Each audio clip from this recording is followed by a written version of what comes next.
Hey Dynasty and Redraft Fantasy Football fanatics! Are you looking for a new, exciting league? Come check out Masters Fantasy Football Leagues, home to over 450 Dynasty leagues and even more redraft leagues. Masters Fantasy Football Leagues has the league for you. All leagues have real-time scoring updates, trading, message, and smack boards, and our 12-team head-to-head PPR with blind bidding for waivers. Visit Masters Fantasy Football Leagues at mastersfantasyfootballleagues.com. Masters Fantasy Football Leagues, where our goal is to exceed your expectations. Welcome to the Dynasty Trade Calculator Podcast, a show dedicated to Dynasty Fantasy Football trades and player values. With your hosts, John Paul Hurley, Izzy Elkafas, and Nick Whalen. Hello, everybody, and welcome to the Dynasty Trade Calculator Podcast. This is episode number 96. I'm your host, John Paul Hurley. Joining me this week, Nick Whalen. What is up, my man, Nick? I'm first this week. Wow. You're first every week, like in my heart. I'm surprised. Normally it's Izzy, and now you're... Oh, okay. All right. You're trying to butter me up a little bit. What do you want, John? I need about $1,000. Go fish. I heard you did your taxes recently, so I'm trying to get some of that return without doing it fraudulently. Right. Yeah. I lie in those things. So, fair enough. All our government listeners, they're gonna get me now. What's new, man? Nothing. Working on the Devy report. Working out. Getting ready for the draft. Dude, the draft's like almost here. Isn't that exciting?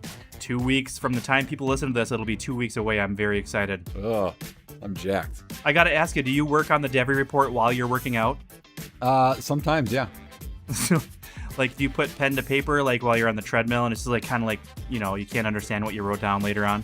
No, I just keep thinking about things I saw and things I missed. It's bad. It's bad because you start dreaming about stuff like that, and you're like, man, my life is just so messed up. Are you one of those dudes with, like, the pocket digital voice recorder? When you, like, think of something that you want to write down, it's like you pull that thing out and say, note to self, Kellen Balazs is not one of my favorites. That's actually a really good idea. I should start doing that. It's a great idea. You know what? I work for Best Buy. I could probably sell you one. Wow. So really, I should make you like almost a partner in all this because you have all these great ideas. That's what we should do right there. So just use all your tax return money, send it to me, and I'll give you a voice recorder. Boom. Done. Done. That's the only trade we can do right now because MFL is down. You got it. Exactly. Another guy that's very depressed that MFL is down. Joining me this week, Izzy Elkafas. What's up, Izzy? Hello, how are you? Pretty sad, man, just because of what Nick Whalen just said. We're kind of, right now on Twitter, we're doing like this TV comedy show draft right now. Favorite character from a TV comedy show because we're depressed. Yeah, it's horrible. Those are some horrible picks. It is horrible. I mean, what are you doing to pass the time? I honestly don't need to figure out a way to stay busy. As you know, I'm just always doing something. Oh, I forgot about that. Hollywood. Yeah. I have no issue with MFL being down. It gives me less anxiety to be missing out on making trade offers and accepting trade offers and such. It's a nice little break. I don't know how you're going to jam golf into your busy schedule. Like, you literally play basketball 27 times a week. Well, yeah, and then golf 27 times. I'll figure it out. I always find a way. Golf takes priority over everything, even family. You got to cut something. I was going to say, you got to cut something else out. I'm sure it's going to be your wife. Yep. You cut the family out in favor of golf. That's just how it is. Oh, there's no golfing happening right now because we're actually literally getting more snow as we speak. So this is awesome. Correct. Did you watch the Masters today or no? No, I was just sitting there crying about MFL and the snow. Oh, okay. With the TV off. Okay. No, I have 3 kids, so I don't watch things on TV. Man, what a charge by Jordan, though, huh? Is he? Yeah, Jordan. I would have loved to seen Jordan Spieth win or Ricky Fowler. I hate Patrick Reed, so I was kind of disappointed. But that big of a lead going into the final round is pretty tough. I mean, all things considered, you look at how many people on that leaderboard at the top of that leaderboard were just stud golfers. I'm a little surprised that none of the guys in the top 5 actually strung out a round like Spieth did, because Spieth came back from, what was he to start the day, 5 under? So he was 9 shots back. So yeah, he bogeyed 18, but he's not -8 today. Yeah, so I mean, it would have been nice to see like somebody like Fowler or Rahm put together a 6-under type of round and make Patrick Reed win it in a playoff at least. But it is what it is. We take what we can get. I mean, honestly though, I like Ricky Fowler, but I mean he wins because his girlfriend's just gorgeous. So you know what I mean? That's a qualifier. I didn't even know he had a girlfriend until I saw him on the 18th hole there. Well, as a runner, you pay attention to elite women girlfriends, athletes. Yeah, as a runner, you pay attention to elite. I love it. I don't know how that works. She's a great pole vaulter. Do you not know this? No. Yes, she has records. I have no idea who she is. Allison Stoke. Okay, Google that one after we're done on there. Okay, all right, I'll Google it. Well, everybody, that was our pilot episode of Dynasty Golf Podcast, DGP. We're going to cut this. This will be published out there so you guys can check it out as many times as you like. It was, starring Nick Whalen, Izzy Alcafas, breaking down some of the hot golf news. Honestly, golf is a sport I love to play, but I cannot. I literally will fall asleep while I watch. I would rather watch WrestleMania than the Masters. You are out of your mind. The Masters is just beautiful. How do you not watch that? Hands down, I would watch WrestleMania over the Masters. And for a guy that appreciates golf, because you've golfed. I love golf, for the last 25 years. Yep. You're trying to tell me that you can't appreciate what those guys do on the course?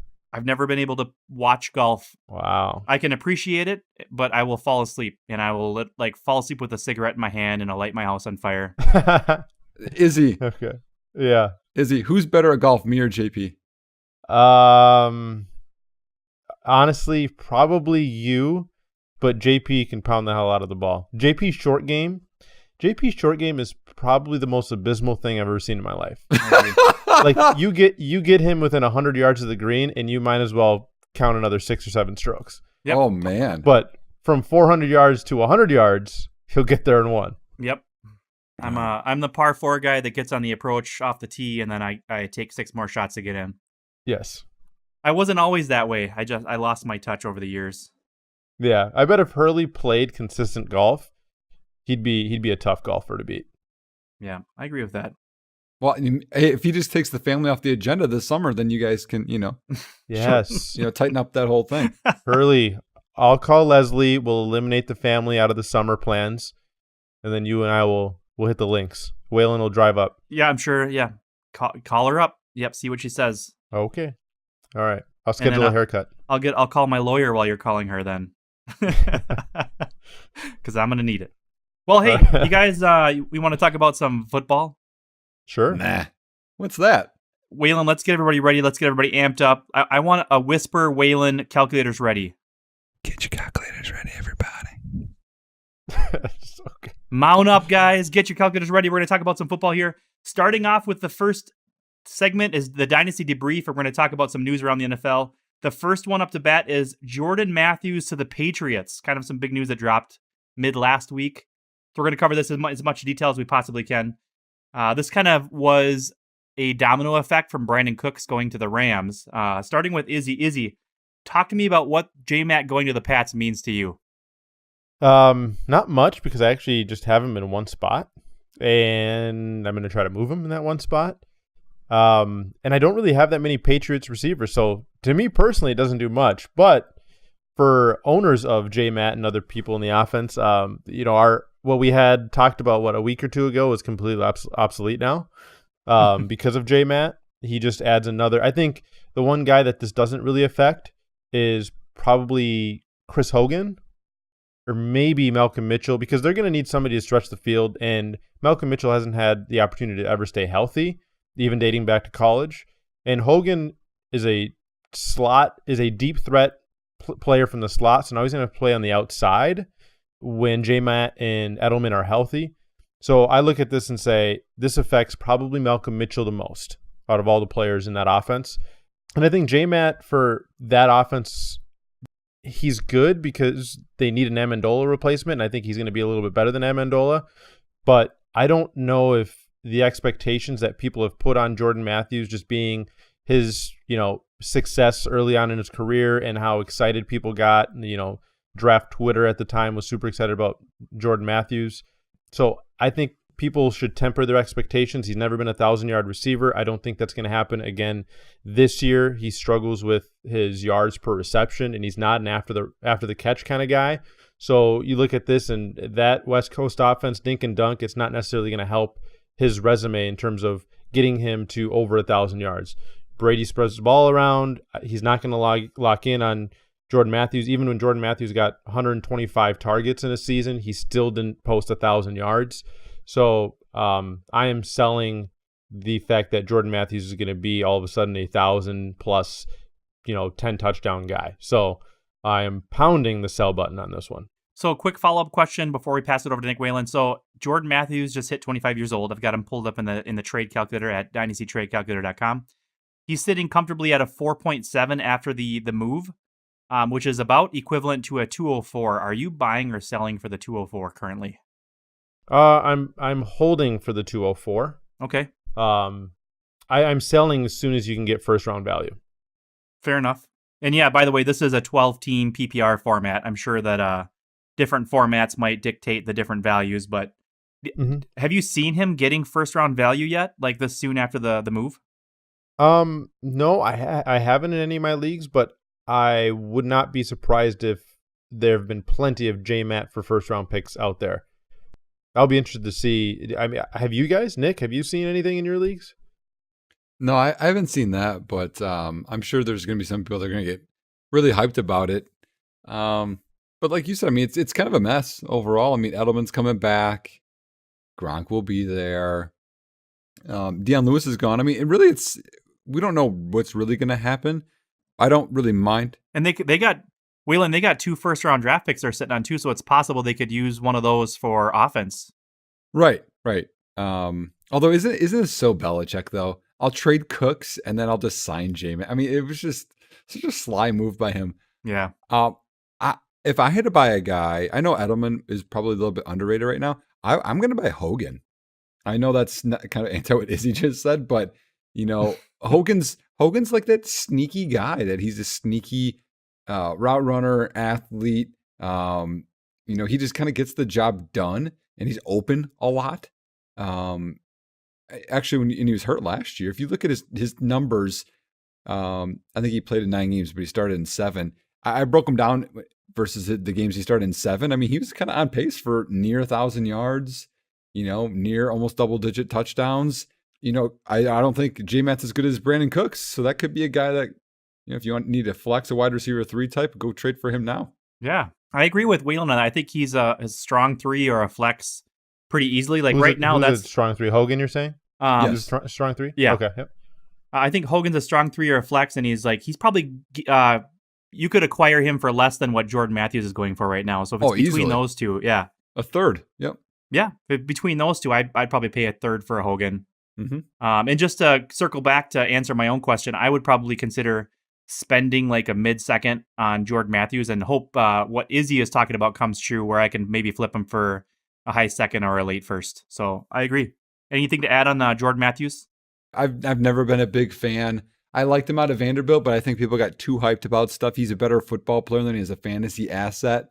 And, he got all those targets right away, but it's just slowly deteriorated from there. I think that him in New England is perfect because they're going to get the best use out of him as a football player and rotational in terms of a team atmosphere and not as much as a fantasy asset. Mm-hmm.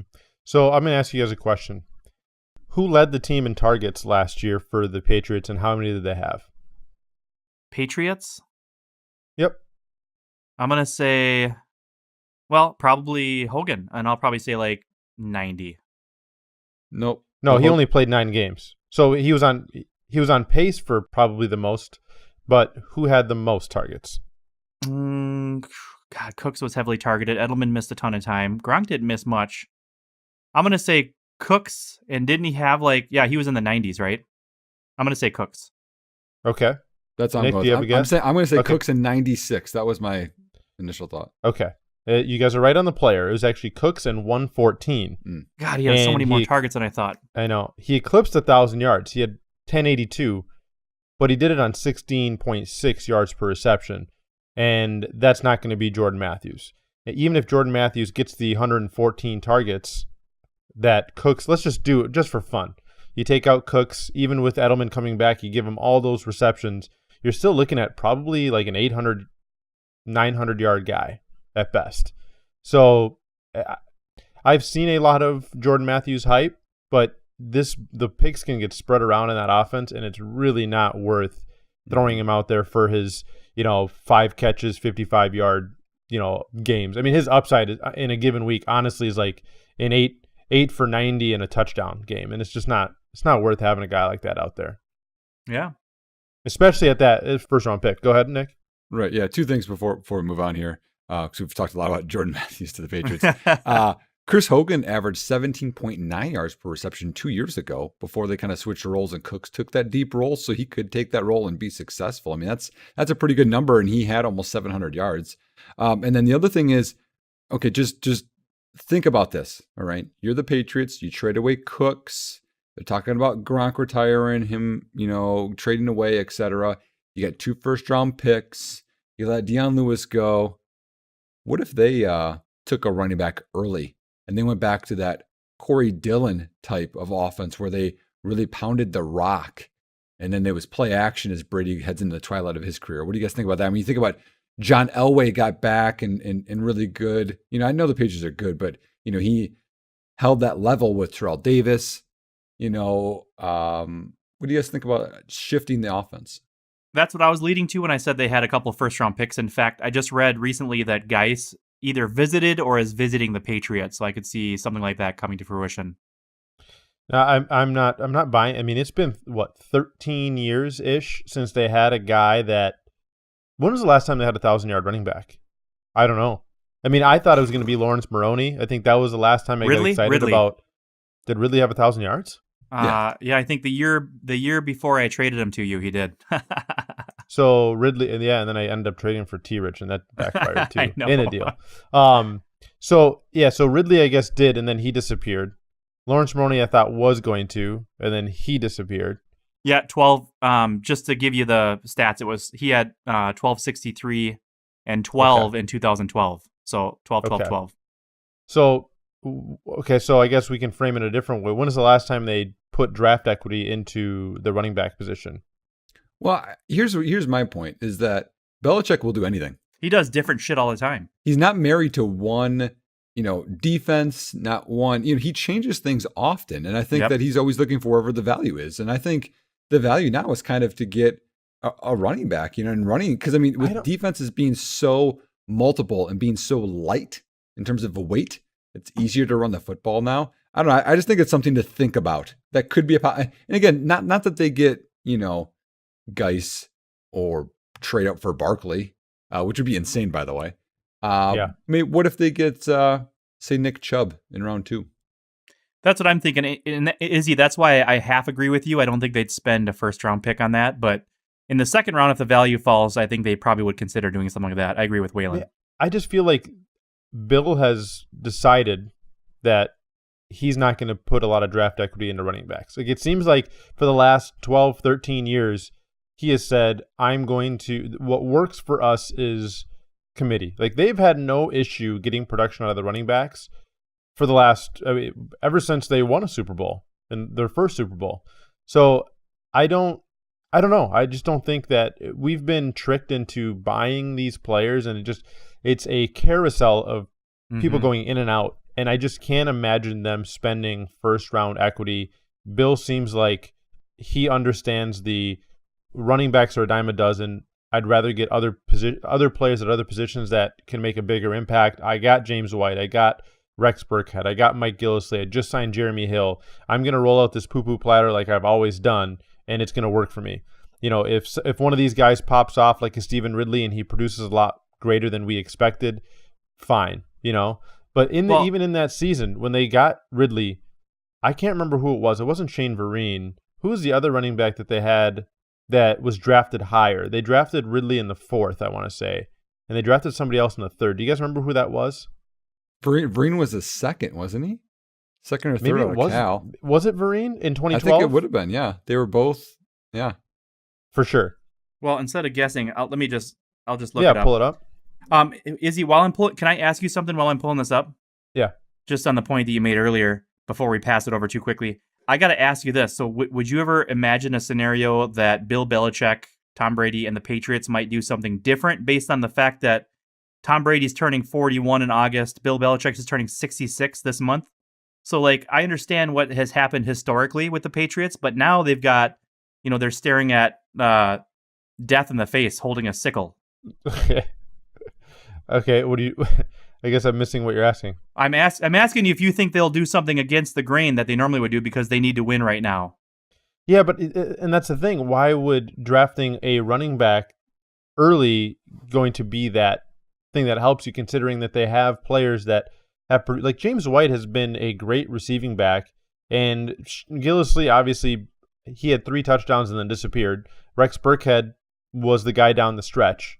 So I don't know, because they get by. They only get by with their running backs. They do well with what they get. They're not, but good. They're just getting by. Yeah. I mean, if you look at their, if you take away the Patriots logo, Izzy, and that's the Cleveland Browns backfield, is that good or bad? He said that's the Cleveland backfield? I missed that. You cut out.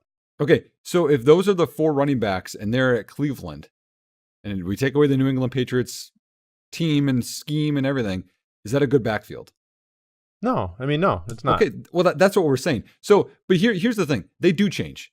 They started with Troy Brown, remember, back in the day, and Givens and Deion Branch and Dillon, and then it went to Moss and Welker, such good names. and Edelman, and then it went to the 2 tight end thing, and now again it's multiple. They do change. They ebb and flow a lot with where they can get the values, and it's just something to think on. But we've really talked about it a lot. Really, and I just looked it up. It was Shane Vereen. Yeah. So Shane Vereen, everybody thought Shane Vereen was going to be the guy, and ended up being Stephen Ridley as the primary ball carrier. But yeah, wow. And then he disappeared, and then people bought him, and he disappeared. People bought Lawrence Maroney, he disappeared. Ben Jarvis Green Ellis, people got excited about him, he disappeared. I mean, it just, all these guys just continue to just disappear. And I just don't know if they're going to ever, while Bill is there, going to spend that type of draft equity in a running back. Maybe they feel like this is the running back class to do it. You guys might be right. I would just be surprised. Well, moving on, another thing that was kind of surprising is recently Robbie Anderson had his felony charges dropped after having a Grand Theft Auto-like moment. So he had his charges dropped, which was kind of a surprise. I want Waylon to start out with this one. So, Waylon, I think a lot of owners were concerned with Robbie Anderson's value going into the season because people probably assumed that he would face some suspension time, some team discipline, and maybe some legal action, maybe some jail time because they were felony charges. And I think that he said, I'm going to quote this because I want to keep it clean for the podcast, but I think that he threatened a police officer that he would rape his wife and nut in her eye. So all those things kind of went away. Robbie Anderson's value is quote unquote restored. What are your thoughts, Waylon? I didn't know anything about that quote, so that's exactly what it was. I'm not ad-libbing. I'm not speaking to that at all. I think that people should not sleep on Robbie Anderson because he secretly was a high-end wide receiver 2 last year with the Jets, who had nothing, and it was only his second year in the NFL. So think about that. If it was 24, if it was any other receiver. If that was Laquan Treadwell, who was a mid wide receiver 2 last year and only second year in the NFL, what would his value be right now? Really, really high. Yeah. And here he is. We can get him late, and people are unsure of him, but he's a really good athlete. He has good ball skills. I like his effort. I think that he tries hard, and there is very little competition, in my opinion. So, Waylon, I've got him pulled up in the Dynasty Trade Calculator, and just as a side note, he kind of has the same features as Izzy. He looks pretty similar. I'm not sure if there's a connection there, it's just a coincidence. But you're saying he's really, really good looking, or what are you trying to say? Yeah, what are you trying to say? The first one, whatever you said first. Yeah. Really? Okay. Yeah. Yeah. Anyway, he's currently valued at an 8.6, which is equivalent to a 111. Wondering if you're considering buying or selling at the 111. I would buy at 111. Oh, I agree. Izzy, what do you think? Oh my God, no, hell no. Well, it's the what are you going to get at 111? Anybody but him right now. I mean, I look at this and say, well, the reason that he was what do you have? 900,000 yards, a little less than 1,000 yards, right? So he had a little less than 1,000 yards, and there was literally nobody else there. and he played a full slate of 16 games. Now you add in the fact that they went out, and I'm not a big fan of this guy, but they went out and got Terrell Pryor, and Quincy Nunn was coming back. If we remember last year before the preseason, Quincy Nunn was the guy to own, where everybody was excited about. Oh, it's a Bear receiving core. He's going to get a crap ton of targets, all this, all that. Well, he's back now. And they added Terrell Pryor, who I don't think doesn't move the needle for me. But if Robbie Anderson if the best that he could do with what was there is, a little less than 1,000 and 5 or 6 touchdowns, whatever he had. 7 touchdowns. I look at that and say, with Enunwa back and the addition of Pryor, and we don't know what's going to happen in the draft, and they still have Ardarius Stewart from last year. Maybe he develops. Chad Hansen, maybe he develops. I mean, it's just way too much potential to eat away from his production. So I am selling hard at 111. Wow. So what are you looking for a 24-year-old guy, Izzy? What else would Robbie Anderson? He's a good athlete, right? Yeah.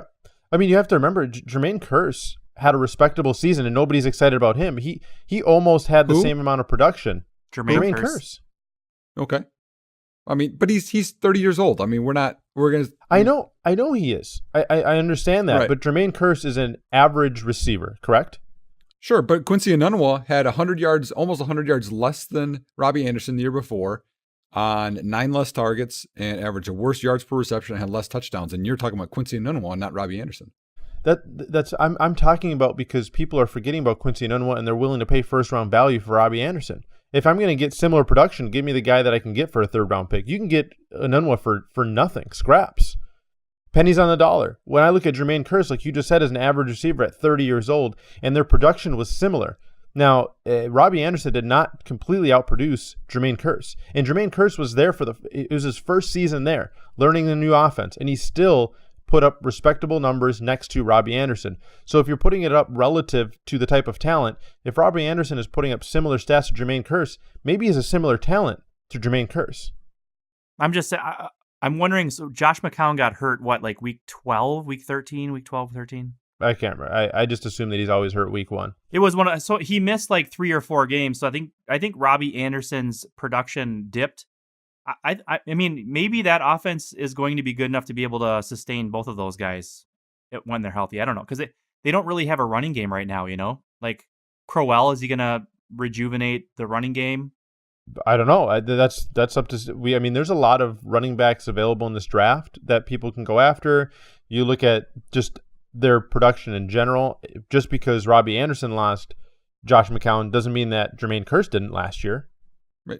But also, Izzy, Jermaine Kearse had 2 more receptions than Robbie Anderson. Okay. And had 131 less yards and 2 less touchdowns too. So it's not on par production either. And he's, again, significantly younger. So even Robbie Anderson, the odds against him, right? Enunwa was going to be the guy. They traded for Jermaine Kearse. They drafted Chad Hansen. They drafted Ardarius Stewart. People weren't, going hog wild to go get Robbie Anderson and start him in all their lineups. And yet he produced a mid-wide receiver 2 season in his 2nd year in the NFL. And you want to dismiss it. I would rather take a chance on a guy that's 25 years old that had a wide receiver 2 season than not. That's not taking a chance, though. That's taking a risk. 111 in this draft? Is 111 just a hyped, like, amazing pick? Who are you going to get at 111? That's going to be amazing right now.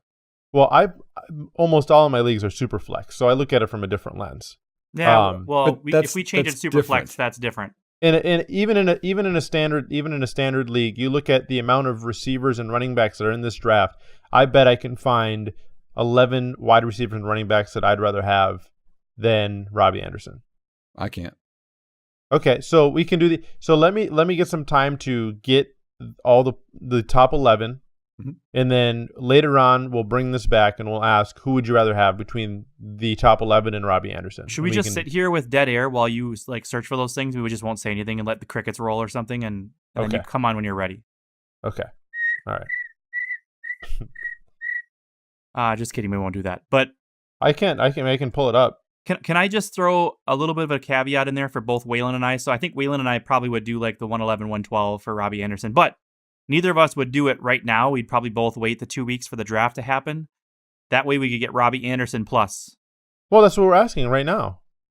So now we're changing it. Yeah, you're asking which I would rather have. I would rather have Robbie Anderson But strategically, if I own the 111 or 112, I'm holding it until after the draft before I make that deal. Right. Okay, so when listeners hear you say that you'd rather have the 111 or Robbie Anderson the 111, that means that if somebody has the offer right now you're changing the answer to with a caveat. You got it. That's why I'm throwing a caveat in there. Okay, so where would you trade Robbie Anderson right now? Because you asked the Jordan Matthews question, and we answered that as of right now. So there are a few players in that range that I'm going to move a first-round pick for right now. I'm going to wait 2 weeks because the pick will for sure go up in 2 weeks. Robbie Anderson will probably stay the same. Okay, so what is the line? You said, what was it? 112, 201? What would you trade right now? 201. No firsts. 201. Nick, right now, 111 still? Sure. Okay. Okay. So, all right. So here are the 11 guys. Here's the point, Izzy. Okay, I understand what JP's saying. Actually, I agree with him because I mean we all know you don't trade draft picks early if you can't. Right now is the time to acquire veterans, though. This is the time to do it if you can guess where these draft picks are going to go because everyone loves draft picks right now. They hate veterans, and Robbie Anderson's only 25. Remember, but he's 24. Oh, is he? Okay, he'll be 25 right before the season, I think. You got it. Anyway. Okay, we take the first 5 running backs, we take the first 5 receivers, and then it's the next guy, right? Well, I'll give them to you. How many? No, just how many first-round picks hit in a draft, in a rookie draft, in late first? How many of them would hit? I would say maybe 1 out of 3, maybe. In the first round? Yep, 107 through 112. How many of them hit? And they're going to be a starter for you for a couple of seasons. I can't remember the number that I ran, but I think it was like 35 to 40%. Right. That was literally like 3 years ago when we were developing the first iteration of the calculator, by the way. That was kind of a cool reminiscence. Mm-hmm. So is there a 35% or less chance that Robbie Anderson repeats his season or is a wide receiver 3 next year? Every draft is different, first of all. I'm just asking you. We're just playing odds. What are the odds that Robbie Anderson is a wide receiver 2 or wide receiver 3 next year? I would say that they're decent that he's a wide receiver 3. I don't think he'll be a wide receiver 2. So, I mean, that's not worth that pick. That's what I'm saying. That 35% chance that person hits. Okay. No, I would rather have because there's so much maybe, there's a lot of maybe with the draft pick, but I feel like that draft pick is still going to be more valuable than Robbie Anderson is between now and the beginning of the season, especially considering the off the field stuff. Like he is not out of the clear. I mean, he's still got 4 or 5 more months to mess up. And I stay away. I mean, if you add in the fact that he's with the Jets, you add in the fact that there's players coming back, that they've signed a new player and the potential draft pick coming in, and all of these things, and then all of a sudden the after field stuff, all of that equals not the 111 for me. I would rather have the 111. I'd rather have the piece that people are going to get excited about that I can move as opposed to Robbie Anderson. When you look at the top 12 players available in this draft as of right now, you got Barkley, you got Geis, you got Chubb, you got Michelle, you got Sutton, you got Ronald Jones. That's 6. Penny, Moore, Ridley, Washington, Freeman, Kirk. That's your top 12. I would rather have probably all of those guys over Robbie Anderson because of how excited people are going to be over you will find more people to trade these players to than you will Robbie Anderson. So that for me is enough. No, I don't disagree with that. I'm just telling you this. I'm just telling you Robbie Anderson's underrated. Because let's switch this player. Okay, let's switch this player and let's say it's Adam Thielen after Adam Thielen's first year producing, right? And everyone's like, well, Treadwell's going to take over. Diggs is going to take over. And then what happened? Thielen's actually a good football. Robbie Anderson's actually a good football player. He didn't just magically run into those stats with a bad cast. He only had 114 targets. Not like he got 150 targets here. And he only got 114 targets with nothing there. It's not going to get any better. Jermaine Kearse was the ball was spread between those two guys.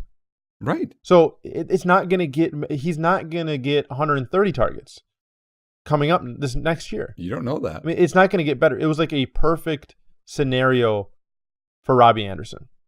And all he put up was 941 and 7. You guys, I think it's a good conversation. We're kind of at the point where we probably could agree to disagree. Yeah. I mean, Robbie Anderson is kind of compelling, but maybe not enough for a 30-minute segment. Yeah, you can use the same logic for a lot of players, but I mean, Robbie Anderson specifically for me, it's you get in the first round and no thank you. Yeah, fair enough. Fine player if you can get him for a mid-second, but I'm not trading a first-round pick for him. Cool. Whalen's emphatically giving the 111 or 112 for him. That's fair. I mean, you guys really aren't that far apart technically, but I get it. I understand that there's we're breaking it down pretty much into detail here. So so that was kind of the main pieces of news that came up over the last week. 38 minutes on that shit. 38 minutes in. Yep. Pretty cool. So let's move on to the next one. The next topic is going to be, we're terrible. Obviously, everybody is taking Saquon Barkley at 101. Well, maybe not everybody, but I would say 99.9% of everybody will, except for probably like Darius Geis's mother that's in a dynasty league. So everybody besides her is taking Saquon Barkley. What is everybody doing with the 102 to 105 range of picks? Because I think it's pretty easy to dismiss the 101 now, and I want to see what your guys' strategy are if you have picks or multiple picks within that 102 to 105 range, starting with Whalen. So this is something that I brought up, I want to say a week ago maybe or longer, and then people weren't really happy about it, I don't think. But in dynasty football, okay, in PPR leagues, which are most of them in my opinion, having a pass-catching running back is almost a necessity at this point. Because, at minimum, if you're starting running back in the NFL, and you start a whole season, you're going to get maybe 20 to 30 receptions. But you want to look and go down the line, Gurley and Bell and DJ and Kamara, etc. Just go on down the list. Zeke, they are all catching 50-plus passes per year to sustain that RB1 type status. Even those... this last season, Duke Johnson got to be an RB2 based on receptions. Catching the football is huge. When we look at this draft class, after Barkley, we know Barkley's the elite receiver out of the backfield. Geis, Michelle, Chubb, Ronald Jones, none of them are elite receivers out of the backfield. We could debate maybe Penny. I think Penny's a decent receiver, but those four, those are the next four off the board. On a lot of these rookie mock drafts, people talk about the 102 through 105, or at least 102 through 104 are those guys. And for me, if we're playing to win at fantasy football, getting pass-catching running backs is what you need. And these aren't those guys. I'm not saying they're bad football players, because I think there can be some good football players in there. You think they're like Alfred Morris's? They're better than that, but they're not going to be elite pass catchers, which is what you need to score those points. Because we've seen the studies, right, that a reception counts more than a rush. And so, and that's where this Derrick Henry comes into it too, where it's going to be tough for him to be an elite RB1. If we're talking about RB2s or worse, that's different. But that's saying that these guys hit. These guys could bust too. Monte Ball could be in this group. David Wilson. How soon do we forget that year after year after year, injuries and bust happened at the running back position? Then we had a couple of classes, and all of a sudden now running backs are that's the safe option. Do you remember that? Like we didn't want to invest it all in running backs because we were scared to death of them, and now all of a sudden that's the safe bet. My issue is we're not even having a conversation about including a wide receiver in this 102 through 105 range, and we should, because catching the football is a better long-term investment in dynasty football than running backs. I know Izzy has his draft a running back, wait on it, trade the running back for receiver. I get that. That happens sometimes if you pick the correct running back. I know people are going to say, but Kareem Hunt, but Alvin Kamara. Those two worked. A lot of them haven't as well. We could pick and point and say, how did Tevin Coleman work out? How did all these other ones work out? And so I think that we need to have a conversation that if you want to be successful and be good and you want to have RB1s, they have to be pass catchers, and this group isn't pass catchers. So I think that the ceiling for this group is RB2s. And also, if you want to look at that group, Bell, Kamara, Gurley, Zeke, Barkley's going to be there. They're all young. How many RB1 spots are there really going to be in there? That group's going to be in there a while. Christian McCaffrey's going to be in there because of the pass catching. There's not going to be that much room in there either. So really, you're looking at these RB2s that don't catch the ball, and that's if they land in a great spot, and it's not a timeshare. The Suttons, the Moores, the Ridleys, Equinemius, James Washington, whoever else you have, they should be in this conversation, in my opinion. I love it. That's why some though? great I still information. don't get just because the running backs can't catch. I think he's saying these running backs, as like you said, every draft is different. So he's kind of focusing on these running backs not having that facet of the game. Okay. And there's still a void for those types of running backs available in the NFL right now. There's There are so many teams that are looking for those types of players. And the landing spots for running backs, even though the offensive lines for almost all of these teams are horrid, but there's still immediate production to be had. Where if you look at the receiver position, there really isn't that many landing spots that are going to give you immediate production.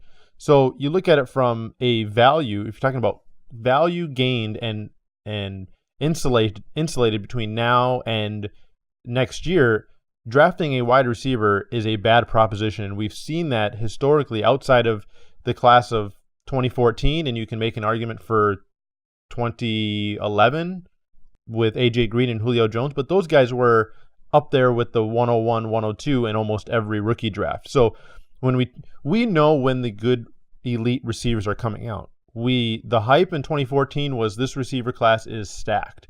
The hype when 2011 happened with AJ Green and Julio Jones, those two guys were elite. When you look at the Des Bryant, Demaryius was kind of a stretch, but he was still a high draft pick. But those two guys were really good in that draft. You look at all of the drafts where these are the elite guys in this draft, fine. There is not that in this class. But I don't think these running backs are elite either. Are these guys elite? They don't need to be. No, but that's the conversation. If they're not elite, and it's not elite receivers, then it should be a conversation. That's what I'm saying. No, it shouldn't because it doesn't matter whether the running backs are elite pick Monte Ball no matter what, because he's a running back. Monte Ball, you could have traded Monte Ball after his rookie season for a first-round draft pick. How about Carlos Hyde? You still could have. You could have traded Carlos Hyde for still a low first-round, high second-round draft pick after his rookie year. Maybe not first, but see, you could you're adding an element. Still a second-round draft pick. You're adding an element here. No, I'm not. I'm adding what do we draft players to have value and production. If you're not going to get production out of the receiver position, and if you think the running backs are going to suck, it doesn't even matter if the running backs suck. If they're on the field, they have value. They have value. With the receivers, they're not getting touches because they're not ready. You're wasting draft capital. You do not waste draft capital on waiting. We know that the receiver position does not have the same value insulation as the running back position, especially when you're talking about the receiver position. It doesn't? Which ones last longer in dynasty football, Izzy? Wide receivers or running backs? Which ones last longer? They don't have the same value insulation. They lose value. It doesn't matter if they don't produce right away. If they don't produce right away, receivers fall to the wasteland, and running backs still have value because even though they don't produce at a high level, they still get touches. Like you Rashad look at the receivers. Perriman. Let's do a little activity here. Dating back, and this is just going to be first-round draft picks. First-round draft picks at the wide receiver position. Oh my God, these guys are elite. They're going to hit. And by the way, in this draft class, there isn't that high-end first-round draft pick. Corey Davis struggled year one. Hold on. Let me finish. So okay. Corey Davis. You let me know when I can chat. Okay. I let you talk. I let you talk for 5 minutes about your side. Now let me get to my side. Corey Davis, Mike Williams, John Ross, Corey Coleman, Will Fuller, Josh Doxson, Laquan Treadwell, Kevin White, Devontae Parker, Nelson Aguilar, Rashad Perriman, Philip Dorsett. The last 13 players, only one, Amari Cooper, has produced. One. Out of 13 first-round draft pick wide receivers, one. And guess what Amari Cooper was? The 101 with Zeke Elliott. Not Zeke, but with Gurley. So it was him and Gurley as the 101, 102. Elite player, elite production, number 4 overall pick. Now, the 14 class, which was dubbed the year of the wide receiver. So we can all agree that was an anomaly. Let's go back. 2013, Tavon Austin, DeAndre Hopkins, Cordero Patterson, Justin Blackmon, Michael Floyd, Kendall Wright, AJ Jenkins. So from 2012 and 2013, one wide receiver by the name of DeAndre Hopkins was worth any weight in gold. The rest of them were busts. So since 2012, outside of the 2014 class, which was dubbed wide receiver city, okay, you're looking at, what is that? How many did I name off? 6, 20, so 20. 2 out of 20 receivers have produced. 2. You can make a case for Michael Floyd having sustained value going into year 2. Okay, so let's go with 3. 3 out of 20. 15% of first-round drafted wide receivers had value going into year 2, potentially, especially year 3, because you can make a case that Kevin White still had value because people were excited about him. Corey Davis still has value right now. Mike Williams has seen his value hit his value. You can't get a first-round pick for Mike value, gone. John Ross, no first-round value, gone. Corey Coleman, gone. All these, Josh Jackson, gone. Treadwell, gone. You look at that and you say that is worthless, absolutely worthless. Now, let's go look at the wide running backs. First and second round draft pick running backs. So we know in the NFL draft, first round draft picks are hard to come by, so I had to make this a round 2, which in fact should say less draft pedigree, less likely to have value installation. Little exercise here. Dating back to the same time, 23 running backs have been drafted in the first and second round since 2012. Leonard Fournette, Christian McCaffrey, Dalvin Cook, Joe Mixon, Zeke Elliott, Derrick Henry, Todd Gurley, Melvin Gordon, TJ Yeldon, Amir Abdullah, Bishop Sankey, Jeremy Hill, Carlos Hyde, Gio Bernard, Lev Bell, Monty Ball, Eddie Lacy, Christine Michael, Trent Richardson, Doug Martin, Wilson, Pede, LaMichael James. Okay? So we could say LaMichael James out, Isaiah Pede out, David Wilson probably would have been a great player. He was fetching really good value, but then that neck injury, gone. T-Rich still had value going into year 2, even into year 3, so I won't count him. Christine Michael, let's just assume that the truthers out there, let's eliminate him. 4, Bishop Sankey, gone. 5.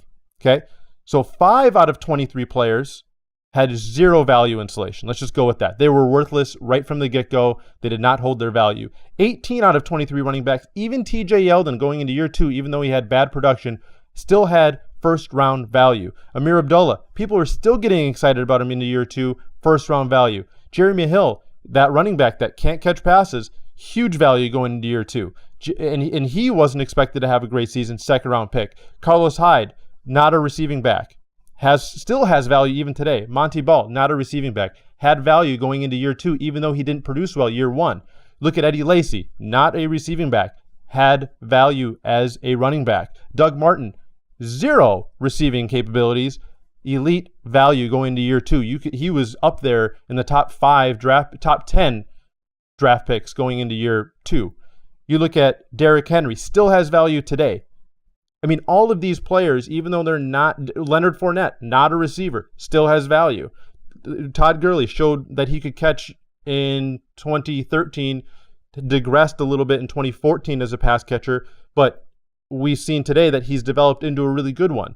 You look at the running backs. If you are wasting draft capital in the first 4 or 5 picks in rookie drafts on receivers, you are doing it wrong unless the receiver is a surefire elite prospect, and there are none in this class. That is why you draft a running back 101 to 105 in this class. You can make a case for 106 and even 107 for me until you start talking about the Ridleys and the Moores and the Suttons and the rest of them. Okay, Waylon, he's done. I'm done. I literally can't say anything else. If you still feel like there's a case to be made for 102 at wide receiver, I don't know what to tell you. I mean, the podcast is over, isn't it? I stopped recording 5 minutes ago. I was going to say, we're at 51 minutes. Well, Izzy, the thing is, and what I wanted to say before you started, and I appreciate it. That's good research. That's a lot of stuff there. Agreed. Is you're counting on trading the guys after year 1 or year 2. What if that can't happen? All of that's void. All of it. I don't know any dynasty leagues that you can't trade young prospects. That's the easiest thing to trade. I can't trade Melvin Gordon for anything, is he? And he's coming off of 2 RB7 or better seasons right now. He's trash, fam. I've been trying to tell you that. Yeah. Here we go. Well, I'm just, but you know what I'm saying? Like that you're playing. If we're playing this purely, you draft them and have to keep them the rest of your career. Are you still holding to that argument? Absolutely, because if you look at, even if I have to hold them for your whole career, you look at the wide receivers that have been drafted. First, the running backs have been drafted, dating back to the last 6 draft classes, The running backs outside of 2014, which if this class had the same wide receiver class that 2014 had, by all means, draft away. This draft class is being dubbed the running back draft class, just like last year was. We knew from 2 years ago that these 2 draft classes were going to be elite. Let's not overthink it. Let's ride the players for what they are, which is really good at running the football. I get they have, and I totally appreciate this and understand. they have deficiencies in the receiving game, and even as pass protectors, which takes them off the field. But some of them have shown a penchant for being able to develop that side of the business. So if they can even develop that to make them capable of being out there on third down, that's great. Similar to what like a Frank Gore did, is he just became an elite pass blocker, which is fantastic. If these guys have that type of ability because they're so good at running the football, in my opinion. So I think we overanalyze, and I do this too, and I've done this a bunch. We look at these players and we've seen them over and over and over again, and we start to nitpick.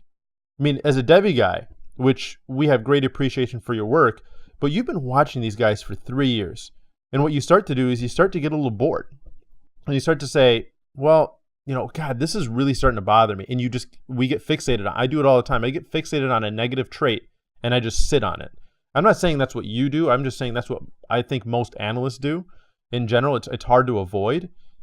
I say let these guys, these running backs, just do what they do, which is run the football, and they're going to be, on the field. And there is a ton of landing spots that these running backs can go to that they're going to see immediate field where the receivers aren't. And that's the big issue with this draft class. What you're saying, the draft and hold, would work if there was a better case to be made for the receivers in the last 5 years in these draft classes, but they just haven't. They've all seemingly busted outside of a few, which to me is a huge concern. I don't know why. I wonder what it is. And Nick, this is a separate conversation to be had, but we've seen 20 receivers in the last 6 years that have come in as first round draft picks, and only 3 of them have been semi-decent or better. Yeah, and I mean, again, you're dismissing that 2014 draft class. I mean, that's but that's the thing. We knew going into that draft class, Hurley, that was the wide receiver draft. Yeah, that was a wide receiver draft. I just want to make sure that we're not completely dismissing that, because that's right. You hate a lot of people that do that. No, I'm only doing it because this draft class is similar to all the other drafts. Okay. We haven't had the 2014 draft class was like the 2008 running back draft class, which is like the 2017 running back draft class, which has now become the 2018 draft class. And next year, I'm good with that. Yep. Next year, we're expecting it to be the wide receiver draft class. And if the wide receivers continue to do what they do in the college level and they come into the draft next year, Nick and I are going to be having the same conversation. Well, probably we're going to be on the same side of the conversation. Draft these wide receivers because this is the opportunity. Okay. Fair enough. I mean, 5 more minutes went by. I have one question. We would have been better off with the dead air and crickets, I think, right? Well, maybe. Well, the other part of this is that you have a cutoff of wide receiver round 1. You know what I mean? We have a Michael Thomas, pretty good receiver, high second round pick, Juju second round pick, Alshon second round pick, A-Rob, Adams. You know what I mean? So again, sure, we can go back and there's tons of running backs. Again, if you're talking only early first or first round picks, but there's lots of running backs that have come with hype and completely bombed out of these rookie drafts. Langford had some hype. Remember that guy? Mm-hmm. Zach Stacy. But he had value going to year 2. Zach Stacy also. You're trading them long term, bust. Oh yeah. If you're not Gone. trading, if That's you're holding on to him, you're absolutely right. Trey Mason. Remember when he was going to be something, and then Booker, Procise. Mm-hmm. Tevin Coleman. I mean, again, none of these guys have sustained. And even last year, you guys are big Dalvin Cook fans. I know I'm anti his value right now. He didn't produce. He had 4 games. That if you drafted him in the top 5 last year, it did not help your fantasy team. It didn't, but you still have value. You can trade him. You have every opportunity to trade him. Like it's almost like I can give you a fishing pole, but you gotta catch the fish. I'm giving you the tools. My point is that injuries happen too, Izzy. And that's part of this running back wide receiver conversation. That's why a lot of these wide receivers haven't done it well, but more injuries happen to these running backs. So again, and again, you can go on down the list. Joe Mixon didn't do it year 1. Derrick Henry hasn't done it yet. And so still value. You can trade them. It's up to you to trade them. And I get it. The dynasty is not a buy and hold. It's not a hold proposition. We are the dynasty trade calculator. Like if you're not trading in dynasty leagues, if your league does not trade, get out of it. If you don't trade ever, stop playing dynasty. Like we play this hobby to trade. I mean, I think that's the most exciting thing for people to do. Draft and trade. So we got to assume that people have the capability of moving players. And just to kind of, the point that you made, which was a really good point about, we're not including second and third round draft picks as wide receiver in my little research that I did. But at the same time, nobody's taking with the 102, 103, 104, 105 a receiver that's not being drafted in the first round. You know what I mean? So sure, those guys might pan out, but they're going to pan out when you take your receivers in the back half of the first round, early part of the second round, which I am all in on. You take your receivers in the back half of the first, early part of the second, and hope one of them hits. Absolutely. But I mean, hey, if you're listening to this podcast and you're drafting players and you're holding on to them and you're not watching, like Bishop Sankey to me, and Hurley will tell you, I was a huge Bishop Sankey supporter going into that draft. I loved Bishop Sankey. I watched him in the preseason, Nick. Preseason. And I said, that guy sucks. And I traded him. And I ended up getting Julio Jones in a package for him. Like, that's what makes a good dynasty owner versus a bad one. You got to move players. You have the opportunity to move them when they have value. They're producing on the field. You get to see them with your own eyes. You judge whether you think they're good or bad, and it's on you to make the decision to move them. Speaking of moving or trading players, it's time once again for this week's edition of Twitter Trades. Moving on to the final segment of the podcast. This is where we take all of your tweets and we talk about them on the podcast. We give you a professional breakdown of them. Make sure you tweet us at FF Dynasty Trades. Any trades that you have a question on or you want a second opinion, we'll try to cover to the podcast. We'll get it retweeted out in front of 8,000 Dynasty community members. All right, starting off the first one, I'm going to start with Waylon. How about Waylon? Are you ready? Let me get a drink of water. I've been talking a lot lately. You are a tall drink of water already yourself, so I don't think you need anything. And by the way, just really quickly, Izzy, I hate saying it, but you're right, man. Like, a lot of that stuff's good, and I love to have both sides of it, so I think that's some great conversation. But let's keep it going here. Nick Whalen, Dynasty Corbin tweets us out. He wants to know if you'd prefer to have Devontae Adams or Derrick Henry and Juju Smith-Schuster. It's a 10-team, 1 quarterback, 2 flex. So Devontae Adams or Derrick Henry, Juju Smith-Schuster. After 166 vote on Twitter, it went 54% for Devontae. And the trade calculator was a little bit different. It was 54-44 for the Henry and Schuster side. What side do you go for, Waylon? Help break the tie. I would just pick differently based on the size of the league. So in a 10-teamer, I'm going to go Adams' side, just because less starters, having those high-end starters is more advantageous. So I would go with Adams in a 10-teamer. If this was 12-team, I would go Henry and Juju. Well, so does the 2 flex help maybe shift that back to a little bit more close to even for you? Because 10-team, I agree, but then he does have listed 2 flex, and that definitely opens up the lineup some more. I'm assuming one of those flexes, well, maybe I shouldn't assume, super flex? No, it's not. It's one quarterback, 2 flex. So that's what I'm torn on this one. A 10-team, 1 quarterback league? A 10-team, 1 quarterback, 2 flex. And start it's 5 receiver? What? Oh, and by the way, this might even help even further because of your Derrick Henry talk, but 0.5 PPR is also the extra context. Okay, hold on. This is hard for me. This is really hard. I'm still going to go Adams, I think.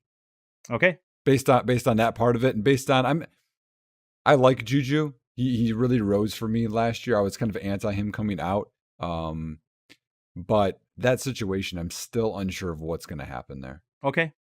So really quickly before Izzy answers, with the 2 flex and the 0.5 PPR, I'll take the Henry Schuster side myself. But it's like I said, I would have a really hard time. This is a really even trade in a 10-team league. The reason is because I think Juju could have a chance to maybe close the gap with Devontae himself if he has a good season. And then you get Derrick Henry, which is fetching some good value. So I'd take the Schuster-Henry side, and I'd consider moving Henry for something I liked better, and then keeping Schuster. Izzy, go ahead. Yeah, this is tough because I really like Adams this year. What's interesting with that, Izzy, is that Mike Clay put out some projections. He has Adams leading the NFL in touchdowns this year. Holy cow! Yeah, I mean he's been a target monster in the red zone. I would not be shocked. Yeah, and Jordy's gone. Yep. Who was numbered? I'm assuming he had like Hopkins up there with him. Yeah, he was up there. Brown was up there. I mean, he had him ahead of Brown and Hopkins, which I thought was a little odd. But again, when you look at Rodgers throws tons of touchdowns, and Adams is kind of it now. So no, I like that take. Man, the 10-teamer sides Adams, the 2 flex, 0.5 PPR. the fact that they're starting 9 guys. That's tough. Yeah, it is tough. I'd probably lean Henry Juju, but I don't like it. I would have a tough time. I would probably move Juju. You'd do the same thing. You'd cascade that trade, right? Yeah, the funny thing is I'd just move the other side of it. I'd move Juju. But yes, I agree. Okay. Cool. Moving on to the next one, starting with Izzy. This was tweeted out by just Bill. His Twitter handle is at KWBBL29. So let's just go Bill. Bill is asking Izzy in a 12-team PPR, pretty typical format, which side you'd prefer, Dalvin Cook in the 103 or Allen Robinson and Corey Davis. After 629 Twitter votes, 55% with Dalvin. 55% went with Dalvin in the 103. And on the Dynasty Trade Calculator, it's pretty much split down the middle, so it's not going to provide much help. 54.7, 55.9. A slight edge to the A-Rob Corey Davis side. Izzy, take a side. This is a really good trade. It's a really good trade. Good job, Bill. This trade, Bill, if you're listening, is purely team dependent. If you need running backs, you take the Dalvin and 103 side. If you need receivers, you take Allen Robinson and Corey Davis. I don't hate any of the players in this deal. So I would just go with team. I'm copping out. I would go with the team aspect here because it's basically 2 running backs versus 2 receivers, which you usually don't see. So it's totally a team need trade. Team dependent. I might agree with you on that. I've got one small spin. This might actually impact Waylon's choice in this, but this is such an even trade. While I'll may default to some of my favorite players. I'm from Minnesota. I'm a Vikings fan, and this is close enough where I might just choose the Dalvin Cook side just because I would like to enjoy watching him. So I like a couple shares. And I know that 103 pick will increase just like we talked about in 2 weeks. That 103 pick will eclipse the value of like a Corey Davis or something like that by itself. So I'll take the Dalvin Cook 103 side, just playing favorites. Go ahead, Waylon. Yeah, Allen Robinson. There's no doubt about that one. His favorite new wide receiver, his favorite. That's not true. But, when you look at opportunity, I know people are really hyped about Dalvin and his opportunity. Robinson's got the target share going on there. And so does Davis. So right there, when you talk about some opportunity, it's equal. If you're devoid of running back and you're just loaded receiver, I can see the other side of it though, as Izzy's saying. I don't like it. I don't like it because I don't know what's going to happen with 103. I don't know if this is going to be one of those where J Stu gets drafted to where D Will was, like those situations, and all of a sudden, maybe they're not ideal situations. But it's a great trade. Yeah, it's pretty good overall. Odd that you see those. A great trade, and it's all good young players too. It's not like an old guy and young guys. That's crazy that we had a trade that was even on Twitter, even on the calculator, and even on the podcast. I think that's very rare to see that. Usually Can we give Bill an award for this? Bill wins the Trade of the Year award. Well, let's go through these last 2 trades before we crown his ass. We knew who he was. We don't want him let him off the hook, but we got a couple more trades to cover. So next one, starting with Waylon, Michael Optus tweets this out. He's asking, it's pretty much straight 1 for 1.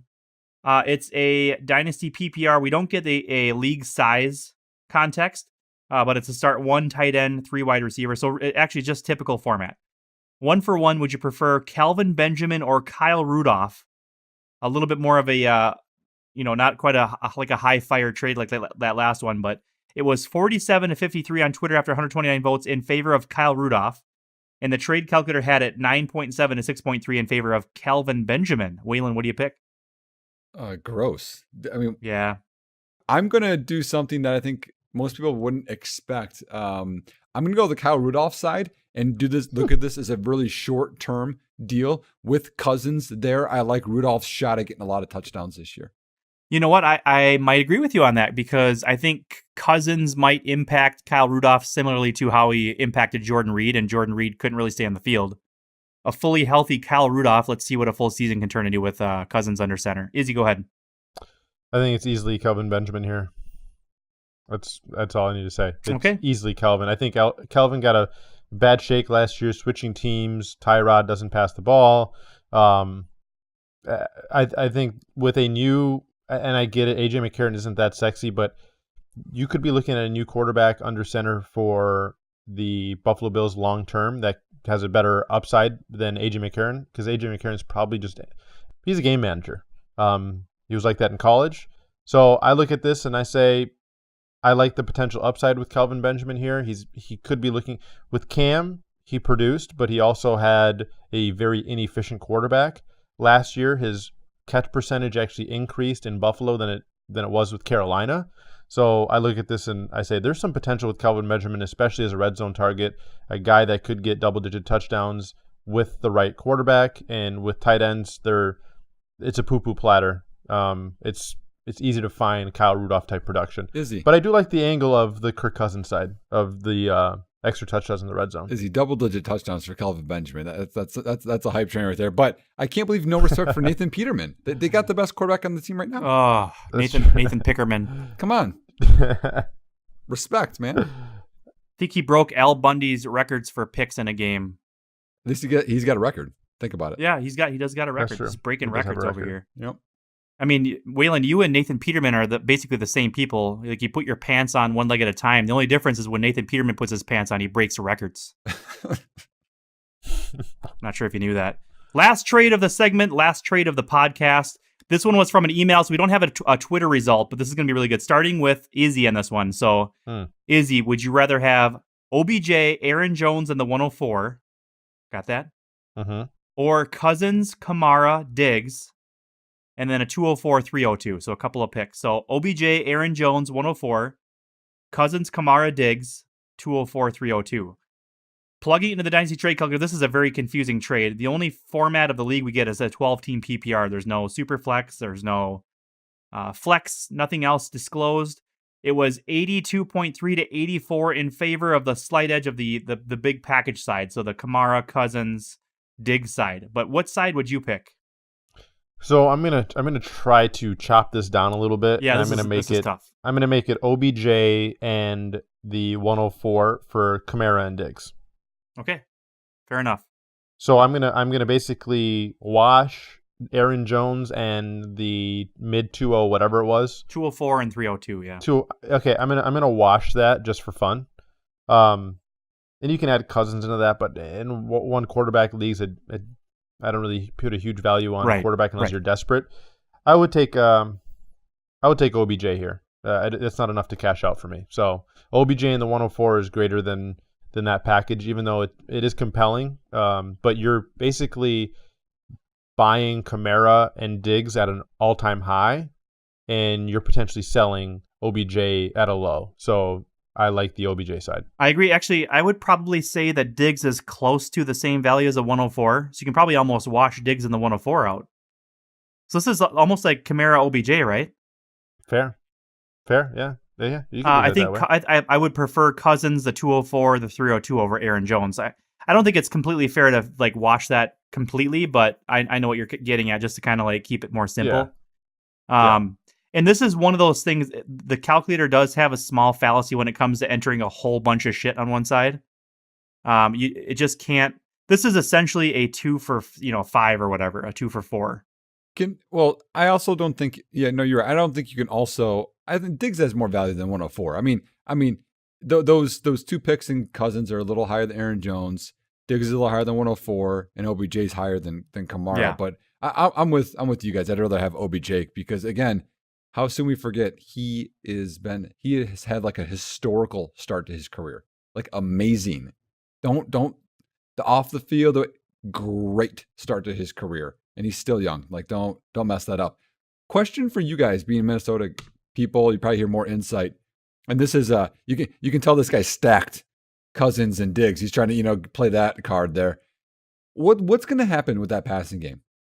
Diggs, Thielen, Treadwell going into year 3. I know people have just completely forgotten about him, but he's a talented guy. He's not terrible. And Rudolph, what are you guys hearing for that passing game there? Well, I'll start first because I know we'll let the podcast finish on a final Izzy moment. But Izzy and I have actually talked about this before, so I know exactly what he's going to say, and I'm going to go a different direction. I'm excited about it just because it's the most firepower this offense has ever had, and it's probably the best quarterback this offense has seen since 2009 with Brett Favre.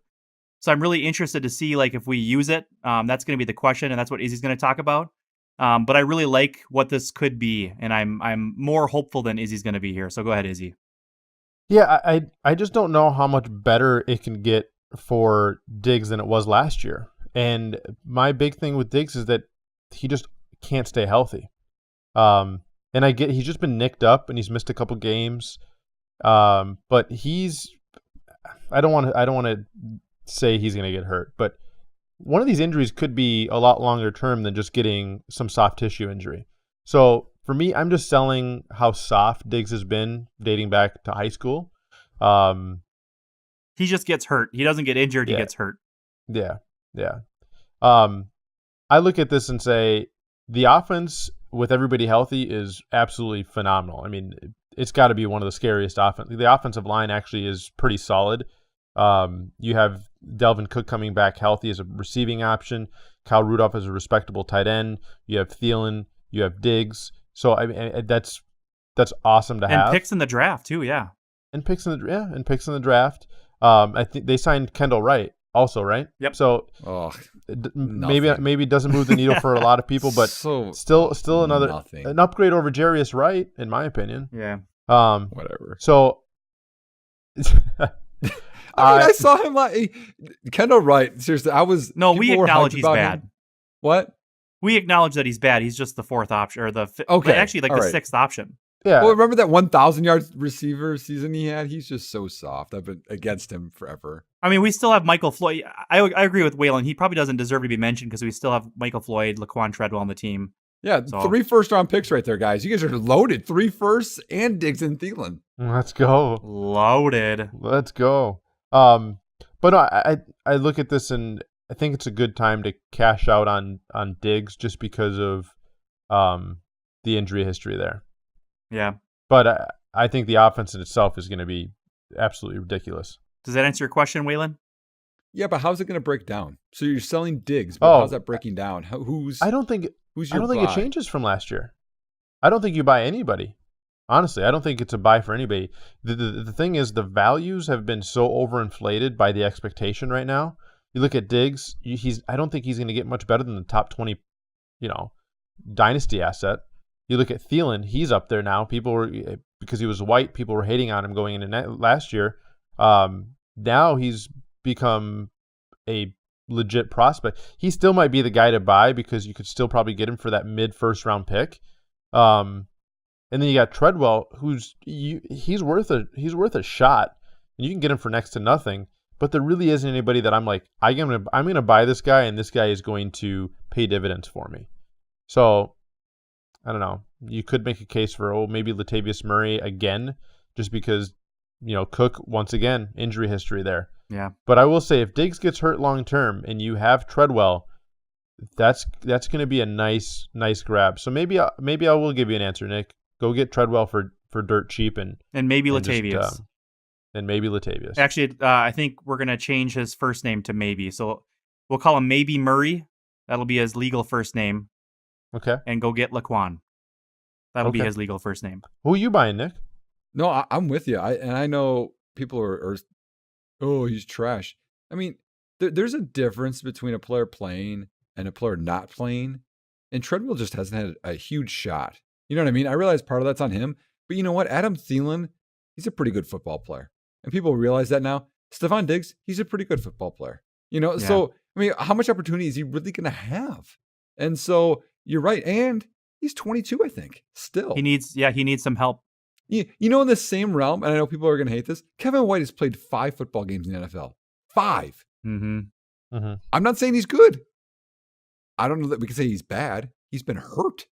And so, I think that people need to think about that. These guys they're up there because of, athletic ability or potential, et cetera. Treadwell you can have for almost nothing. Same with Kevin White. Yeah, those are buys. The one thing to note is that Cousins last year threw for almost, it was 500, 550, 600 more yards, 5 more touchdowns. So there's more potential production there. Depends on how the offense is and what they do, but he's a better quarterback. I think that duo can get higher, you know what I mean, in terms of yardage, but I don't know that one's going to eat way more than another one, The one thing to think about, though, I know your sell Diggs, Izzy, based on the injury part, but, connection, if Keenum had a connection with Thielen, which it kind of seemed like it was, that's gone. Mm-hmm. And now it's whoever Cousins likes, and we don't know who that's going to be. Yeah, that's very true. He's going to leg Dalvin Cook. I'll give you, Waylon, I know you don't like Dalvin a lot because he only played 4 games, but what Kirk Cousins did with Chris Thompson, having Dalvin Cook in this offense, excites me.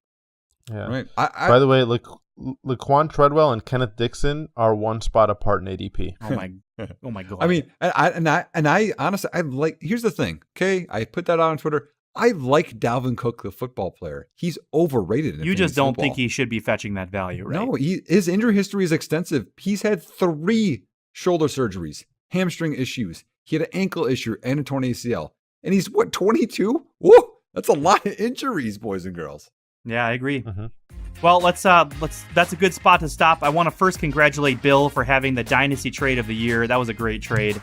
Bill, keep tweeting those trades out, man. We'll retweet them. Follow us on Twitter at FF Dynasty Trades. I got a little bit of a public service announcement if you guys don't mind really quick. So I just got to say, I'm a pretty big gamer, and I guess I can't say anymore because I've got a lot of kids and I don't get to play as much. There was a game that was on my backlog. It's called The Witcher 3. I don't know if you guys have ever played it, but it's amazing. No. So over the course of the last 5 months I've been playing this. I borrowed it from a buddy. He let me have it, and I think it's phenomenal. I beat it, and since I borrowed it, I kind of felt a little bad because I wanted to support the company that made it because of how it's probably like one of my favorite games of all time. I decided I wanted to throw them $10 to buy the downloadable content. It's just my way of kind of saying thank you for their, I got the game for free, blah, blah, blah. If you feel the same way about like our podcast, retweeting the articles that we provide on the website, a lot of the content that we put out there is free. If you feel the same way about our podcast and you want to contribute to us, just subscribe to the Calculator, dynastytradecalculator.com. That's the best way you can possibly say thank you to us.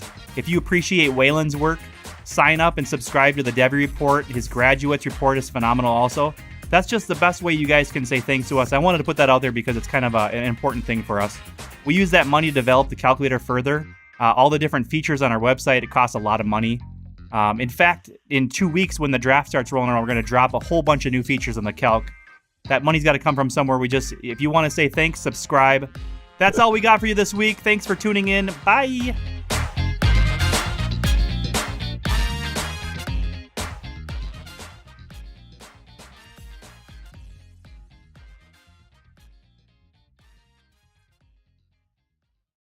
This episode is brought to you by Scout Fantasy, home of the Fantasy Football World Championships.